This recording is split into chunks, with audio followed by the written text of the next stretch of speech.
So switching over to some leafy greens now, we want to give you an idea of just exactly what the omega is capable of when it comes to leafy greens. We're going to do some spinach here.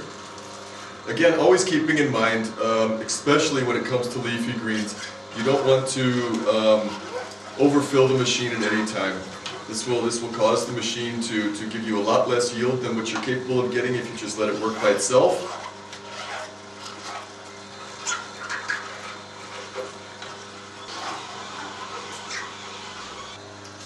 So a couple useful tips for juicing leafy greens. Number one is, of course, because leafy greens are so fibrous, you do not want to overfill the machine. Overfilling it will cause a lot of pressure, and this will lead to poor results when it comes to your yield. The next thing is that a lot of customers ask us, what are the benefits really with leafy greens?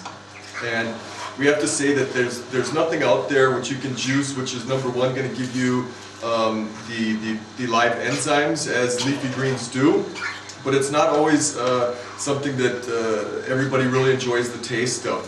So what you can do when it comes to that is a lot of people like to juice carrots with it. That will sweeten up the taste considerably.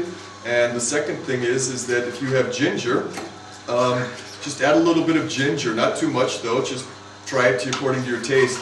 But when you're using ginger, don't use it at the end of juicing. Always try to do it somewhere in the middle. Taking a look at the pulp here, you can get a better look what we were talking about when we said about the fibers and making sure not to overfill the machine at one time. Another little tip when it comes to doing leafy greens is if you roll it together a little bit, you'll find that it's a whole lot easier to feed it into the machine.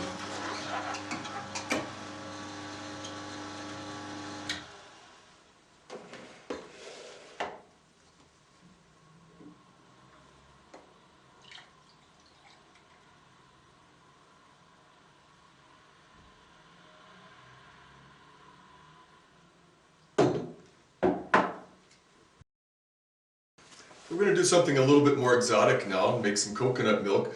We've gone ahead and done the procedures beforehand, and what we've done is we've taken the coconut, taken the water out of the coconut, separated that, and then skinned the coconut just to get the meat of the coconut separate, chopped it into some smaller pieces, and then put it in the blender. The results you can see here, and this is what we're going to go ahead and juice now, and the results of that will give us our coconut milk.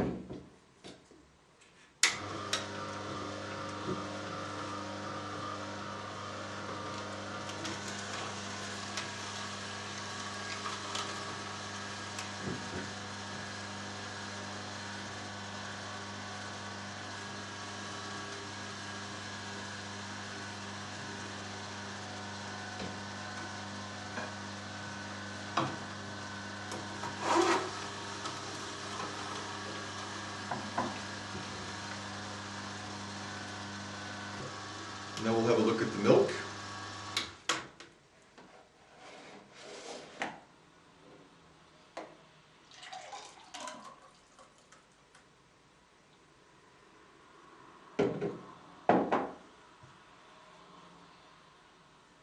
So taking a look at the pulp, you can see that it's just absolutely dry, fluffy dry. The nice byproduct here is that you can use this for such things as cakes, cookies, so good deal there as well. Keeping it exotic, we're going to go ahead and make some sorbets now. We've got some frozen strawberries, frozen blueberries, and bananas.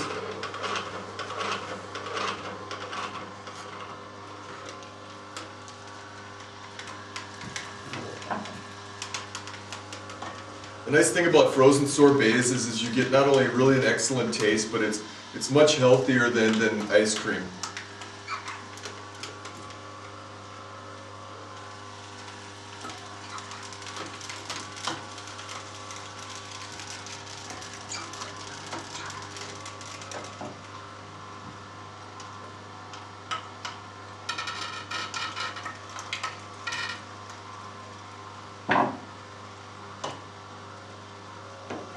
The end product here, we've got our blueberries, strawberries, and the bananas, everything mixed together over here on the other side.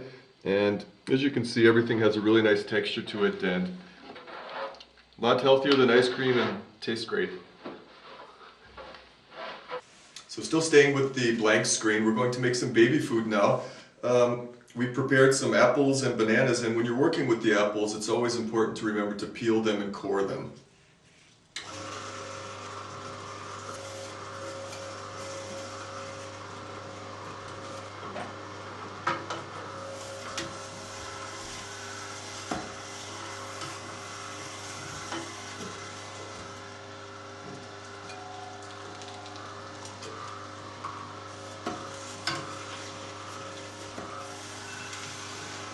So, when we look at the finished product here, it's really nice. Of course, you're going to have to mix it up a little bit, but I'm sure your children will love it.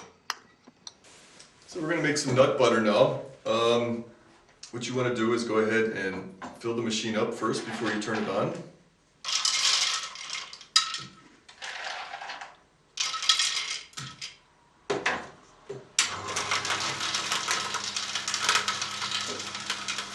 You'll see that the consistency of the peanut butter at the beginning is a little dry. And this is depending on, of course, the peanuts themselves, but what you will need to do is put it through the machine a couple times perhaps, and if need be, add a little bit of oil to it. Afterwards, your finished product will look like this, and you've got yourself some homemade nut butter. Okay, we're going to make some pasta now, some noodles. And what we've done is we prepared a little bit of dough using simple tactics, 2 eggs, a little bit of flour and some water. But the nice thing about using or making your own noodles is that you're able to get really creative with that, because we all know that wheat isn't, or flour isn't the healthiest thing that we're able to eat. And so as you can see, there's 4 different nozzles used, different shapes. We're going to be using the smaller spaghetti nozzle. And if you notice also, we've gone ahead and formed the dough into little balls, if you like, and then rolled them out a little bit. This makes the feeding a lot easier, but you want to try to keep it consecutive so you don't break the noodles off.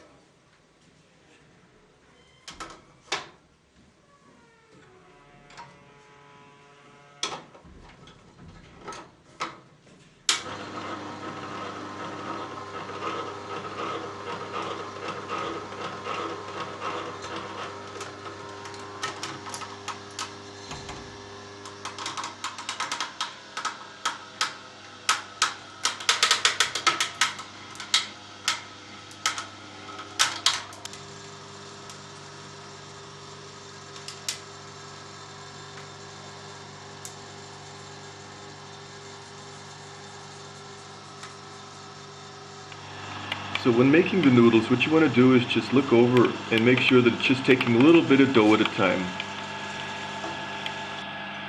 Okay, so we switched over to the larger hole nozzle, and a good idea is to keep some flour handy as well. This will help keep the noodles separated.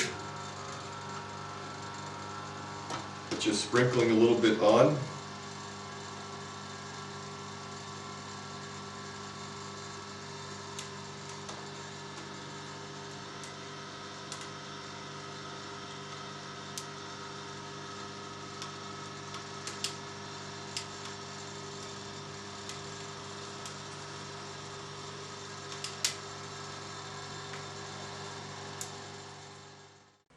Okay, so that was the pasta. Hope that was able to give you a better idea of exactly what the machine's capable of.